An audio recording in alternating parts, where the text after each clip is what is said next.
আসসালামু আলাইকুম। কুকিং হাউসে সবাইকে স্বাগত জানাচ্ছি আমার আজকের রেসিপি দেখার জন্য। আজ আপনাদের জন্য নিয়ে এসেছি সকলের ভীষণ পছন্দের জিভে জল আনা ফুচকা। ফুচকা খেতে কার না ভালো লাগে। রাস্তার ধারে ভ্যানগাড়িওয়ালা মামারা যেভাবে ফুচকা তৈরি করে সেই ফুচকা যদি বাড়িতে তৈরি করে নেওয়া হয় তাহলে কিন্তু মন্দ হয় না। আর বাড়িতে তৈরি করলে এটা খেতে অনেক বেশি সুস্বাদু হয়। আমার কাছে বিশেষ করে মনে হয় যে রাস্তার ধারের থেকে বাড়িতে বানিয়ে নেওয়া যায় যদি, তাহলে অনেক বেশি সুস্বাদু এবং অনেক বেশি মজার হয়। তাহলে চলুন দেখে নিই আজকে কিভাবে বাড়িতেই ফুচকা তৈরি করে নেই। আমি এখানে দোকান থেকে কেনা ফুচকার শিট ব্যবহার করছি। চাইলে এটা বাড়িতেও তৈরি করে নেওয়া যায়, তবে এখন আমার বাড়িতে তৈরি করা নেই, যার জন্য আমি দোকান থেকে কিনে এনেছি ফুচকার শিটগুলো। বাড়িতেও কিন্তু ফুচকার এই শিটগুলো খুব সহজেই তৈরি করে নেওয়া যায়, তেমন কোনো একটা ঝামেলা নেই। তো আমি এখানে পরিমাণ মতো ফুচকার শিট নিয়ে নিয়েছি যতগুলো ভাজবো। কড়াইতে পরিমাণ মতো তেল দিয়ে দেব। ফুচকাগুলো ভাজতে এখানে তেলের পরিমাণটা বেশি লাগে, তো আমি পরিমাণ মতো দিয়ে দিলাম। তেলটা ভালোভাবে গরম করে নিতে হবে। এখন এই গরম তেলের মধ্যে অল্প অল্প করে ফুচকার শিটগুলো দিয়ে ফুচকাটা ভেজে নেব। চুলার আঁচটাকে আমি মিডিয়াম টু লো এর মাঝামাঝি রেখে ফুচকাগুলোকে ভেজে নেব, আর একটু বাদামি কালার করে ভেজে নিতে হবে। ফুচকাগুলো যদি ভালোভাবে ভাজা না হয়, একটু সাদা সাদা থাকে, তাহলে কিন্তু ফুচকাটা তেল থেকে তুলে নেওয়ার পর নেতিয়ে যাবে। তো ফুচকাটা একটু সময় নিয়ে বাদামি রং করে ভেজে নিতে হবে। এতে করে ফুচকাগুলো অনেক সময় ধরে মচমচে থাকবে। বেশ ভালোভাবে নাড়াচাড়া করে ফুচকাগুলো সব দিকটাই সমানভাবে ভেজে নিতে হবে। তো আমি ফুচকাগুলো সব ভেজে নিয়েছি, এখন এগুলো তেল থেকে তুলে নেব, আর সবগুলো একইভাবে ভেজে নিতে হবে। একটা বাটিতে আমি আগে থেকেই কিছুটা তেঁতুল পানিতে ভিজিয়ে রেখেছিলাম। তো এখন তেঁতুলটা থেকে তেঁতুলের মারটা বের করে নেব। ভালোভাবে চটকে চটকে তেঁতুলের মারটা বের করে নিতে হবে। ফুচকার মূল আকর্ষণটাই হচ্ছে তেঁতুলের এই টক পানিটা। তেঁতুলের এই টক পানিটা আমি একটু পাতলা করে তৈরি করব। আপনারা যদি ঘন করে তৈরি করতে চান সেটাও করে নিতে পারেন। তো তেঁতুলের কাজটা আমি ভালো করে চটকে বের করে নিয়েছি। এখন এই তেঁতুলের বীজটা এবং খোসা যা আছে সব কিছু ভালোভাবে সেকে ফেলে দেব। এখন এর মধ্যে দিয়ে দেব পরিমাণ মতো লবণ, আর দিয়ে দেব কিছুটা বিট লবণ, আর দিয়ে দেব 1 চা চামচ চাট মশলা, সামান্য চিলি ফ্লেক্স দিয়ে দেব, কাঁচামরিচের কুচি দিয়ে দেব কিছু, আর দিয়ে দেব 1 চা চামচের মতো লেবুর রস। কাঁচামরিচ কুচি এবং লেবুর রসটা দিলে খুবই সুন্দর একটা ফ্লেভার আসবে। এই টক পানিটা আরও বেশি স্ট্রং হবে, খেতেও ভালো লাগে। এখন সব কিছু ভালোভাবে নেড়েচেড়ে মিলিয়ে নেব। তেঁতুলের এই টক পানিটা আমি একটু পাতলা তৈরি করেছি, আপনারা চাইলে এর থেকে একটু ঘন করে তৈরি করে নিতে পারেন, এটা যার যার পছন্দ মতো। তো টক পানিটা তৈরি করা হয়ে গিয়েছে, এখন একটা সাইডে রেখে দেব। এখন ফুচকার ভেতরের পুরটা তৈরি করে নেব। পুরের জন্য আমি এখানে হাফ কাপ পরিমাণ ডাবলির ডাল ভালো মতো সেদ্ধ করে নিয়েছি, আর ছোট সাইজের কয়েকটা আলু এবং ডাবলির ডাল আমি একসাথে ভালো মতো নরম করে সেদ্ধ করে নিয়েছি। এখন এই ডাবলির ডাল এবং আলু একসাথে চটকে ভর্তার মতো করে মেখে নেব। ফুচকার ভিতরের এই পুরটা শুধুমাত্র আলু দিয়েও তৈরি করে নেওয়া যাবে, আবার শুধুমাত্র ডাবলির ডাল দিয়েও তৈরি করে নেওয়া যাবে। তো আমি এখানে আলু এবং ডাবলির ডাল একসাথে মিশিয়ে দিচ্ছি, এতে করে খেতে খুবই ভালো লাগে।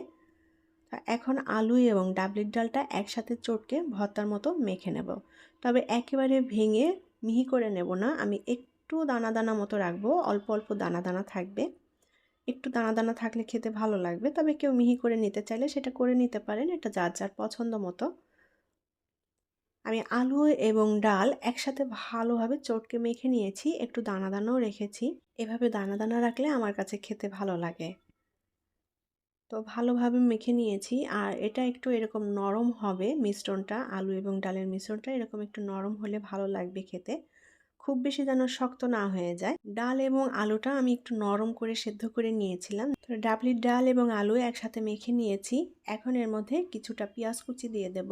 আমি পেঁয়াজটা একটু মিহি কুচি করে কেটে নিয়েছি, আর দিয়ে দেব ধনিয়া পাতা কুচি। সব কিছু পরিমাণ মতো দিয়ে দিতে হবে, এখানে ধরা বাঁধা কোনো নিয়ম নেই, যার যার টেস্ট অনুযায়ী এখানে সব কিছু অ্যাড করে দিতে হবে। একটু চেখে দেখতে পারেন, যদি সব মশলা এবং লবণ ঠিকঠাক থাকে তাহলেই হবে। ধনিয়া পাতার পরে এখানে কিছু কাঁচামরিচের কুচি দিয়ে দেব, আর দিয়ে দেব টালা শুকনা মরিচের গুঁড়া। মরিচের পরিমাণটা যার যার টেস্ট অনুযায়ী অ্যাড করে দিবেন, তবে ফুচকাটা একটু ঝাল ঝাল হলে খেতে ভালো লাগে। আর দিয়ে দেব বিট লবণ। আর সব মশলাই কিন্তু পরিমাণ মতো দিয়ে দিতে হবে। লবণ দিয়ে দেব স্বাদ মতো। যেহেতু এখানে বিট লবণ দিয়েছি, লবণটা একটু বুঝে দিতে হবে। আর দিয়ে দেব টালা জিরার গুঁড়া। এখন দিয়ে দেব চটপটের মশলা। তো আমি এখানে মশলার পরিমাণটা ওইভাবে বললাম না, এখানে যে যতটা তৈরি করতে চান সেভাবেই নিয়ে নিতে হবে মশলার পরিমাণটা। আর পুরটা বানানোর সময় একটু চেখে দেখতে পারেন, যদি সব কিছু ঠিকঠাক না হয় তাহলে আরও কিছু অ্যাড করতে হবে। তো যার যার পরিমাণ মতো নিয়ে নিতে হবে যে যতটা তৈরি করবেন। তো এখন একটা চামচের সাহায্যে আমি আলু এবং ডালের মিশ্রণের সাথে সব কিছু ভালোভাবে মিশিয়ে নিয়ে পুরটা তৈরি করে নেব।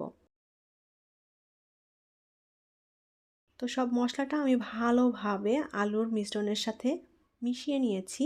এখন আমি আলুর এই মিশ্রণের মধ্যে প্রথমে যে তেঁতুলের টক পানি তৈরি করে রেখেছি সেখান থেকে কিছুটা টক পানি দিয়ে দেব। এতে করে ফুচকার এই পুরের টেস্টটা অনেক বেশি ভালো লাগে, একটু টক টক লাগে, খেতে খুবই টেস্টি হয়। এটা কেউ না দিতে চাইলে বাদ দিতে পারেন। তো টক পানিটা দিয়ে আবারও ভালোভাবে নেড়ে চেড়ে মিশিয়ে নেব। সব কিছু একত্রে মিশিয়ে নেওয়া হয়ে গিয়েছে আর আমাদের ফুচকার জন্য পুরটা একেবারে তৈরি। আমি এখানে ফুচকাগুলো এরকম বাদামি রং করে ভেজে নিয়েছি। আর এভাবে একটু বাদামি রং করে ভেজে নিলে এটা অনেক সময় ধরে মচমচে থাকে। তো আমি এখন এই ফুচকার ভিতরে পুরটা দিয়ে খাওয়ার জন্য রেডি করব। তো এইভাবে আঙ্গুল দিয়ে আলতো করে একটু চাপ দিলেই ফুচকাটা খুব সুন্দর মতো ভেঙে যাবে। আপনারা দেখেই হয়তো বুঝতে পারছেন কতটা সুন্দর করে ফুচকাটা ভেঙে গিয়েছে।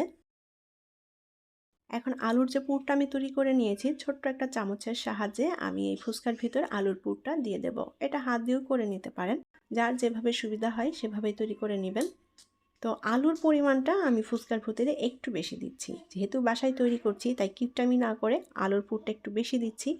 আর আলুর পুরটা একটু বেশি দিলে খেতে ভালো লাগবে। তবে এটা যার যার পছন্দ মতো, যে যতটা আলুর পুর খেতে চান সেভাবেই ফুচকার মধ্যে দিয়ে দিতে হবে। তো আমি এইভাবে প্রতিটা ফুচকার মধ্যে আলুর পুরটা নিয়ে নেব। তো আমি 1 প্লেট ফুচকা বানিয়ে নিয়েছি। আর এই ফুচকাটা বানিয়ে কিন্তু অনেকক্ষণ পর্যন্ত রেখে দেওয়া যাবে না, তাহলে কিন্তু ফুচকাটা নরম হয়ে যাবে। আলুর পুরটা ভরার পরে ফুচকাটা নরম হয়ে যায়। তো বানানোর সাথে সাথে খেয়ে নিলেই ভালো। তো এখন পরিবেশন করব, তার জন্য একটু সৌন্দর্য বাড়ানোর জন্য এর উপর দিয়ে আরও কিছু পেঁয়াজ কুচি, কাঁচামরিচ কুচি, ধনিয়া পাতা, সামান্য চাট মশলা, বিট লবণ এগুলো একটু করে ছড়িয়ে দেব। আমার তো দেখেই জিভে জল এসে গেছে, এখন কখন খাবো সেই অপেক্ষা। তো তাড়াতাড়ি ফুচকাগুলোকে একটু সাজিয়ে গুজিয়ে পরিবেশন করতে হবে। সামান্য টালামরিচের গুঁড়াও ছিটিয়ে দিলাম। আর ফুচকাটা আমার কাছে একটু ঝাল ঝাল খেতেই বেশি ভালো লাগে। তো কাঁচামরিচ, পেঁয়াজ কুচি, ধনিয়া পাতা সব কিছু দেওয়ার পরে এখন এর উপর দিয়ে দিয়ে দেব ডিম। আমি এখানে প্রতিটা প্লেটের জন্য একটা একটা করে ডিম সেদ্ধ করে নিয়েছি। তো এই প্লেটের উপরে আমি একটাই ডিম দিয়ে দেব। আর ফুচকার উপরে ডিমটা খেতে অসম্ভব ভালো লাগে, তো ডিমের পরিমাণটা আমি একটু বেশিই দিচ্ছি, যেহেতু বাড়িতেই তৈরি করে নিচ্ছি তো ডিমের পরিমাণ বেশিই হবে। ডিমটা এভাবে গ্রেট করে দিলে ফুচকাটা দেখতে আরও বেশি আকর্ষণীয় হয় আর খেতেও কিন্তু অনেক বেশি সুস্বাদু এবং মজার হয়। তো ডিমটা আমি গ্রেট করে দিয়ে দিয়েছি। এখন এটা টপাটপ খাওয়ার পালা।